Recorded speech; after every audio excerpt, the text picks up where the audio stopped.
அதில் வந்து ஒரு இந்த படம் ஓடினதுக்கு முழு முதற் காரணம், எல்லா காரணமுமே வந்து என் டைரக்டர் லியோ ஜான் பால் தான். அவர் வந்து நான் வேறு லெவலில் இருக்க வேண்டிய ஒரு எடிட்டர் இண்டஸ்ட்ரிக்குள்ளே. அளவுக்கு அதிகமான சின்சியாரிட்டி. ஆக்சுவலாக டேரக்டருக்கே கோவம் வரும் சம்டைம்ஸு.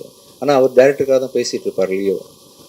ஆனால் அதை ஒத்துக்கிறதுக்கும் புரிஞ்சுக்கிறதுக்கும் கொஞ்சம் டைம் ஆகும் எல்லாருக்குமே.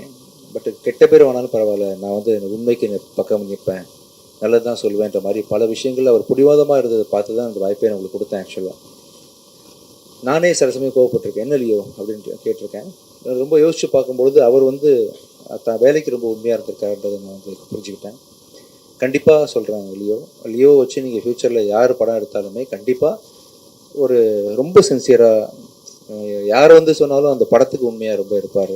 ஆஸ் எடிட்டராகவும் இருப்பார், ஆஸ் எ டேரக்டராகவும் இருப்பார் அப்படின்னு ரொம்ப பெருசாக நம்புகிறேன். இது வரைக்கும் நீங்கள் பட்ட கஷ்டம்லாம் தீர்ந்து இதுக்கப்புறம் ஒரு பெரிய சக்ஸஸ்ஃபுல் பர்சனாக நீங்கள் லைஃப்பில் இருப்பீங்க.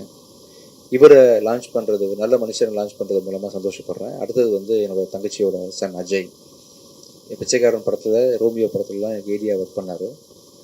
அஜய் லான்ச் பண்ணுற ஒரு படம், ஃபஸ்ட்டு படம் வந்து தப்பாக இருக்கக்கூடாதுன்னு கொஞ்சம் ஒரு கவலையிலே இருந்தேன். அது இல்லை அப்படின்னு சொல்லிட்டு நீங்கள்லாம் சப்போர்ட் பண்ணி இந்த படத்தை நல்ல ஒரு பேர் வாங்கி கொடுத்துருக்கீங்க. இப்போ அஜயை ஃபஸ்ட்டு படம் லான்ச் பண்ணுறதை தாண்டி இன்னொரு பெரிய சந்தோஷம் எனக்கு இருக்குது.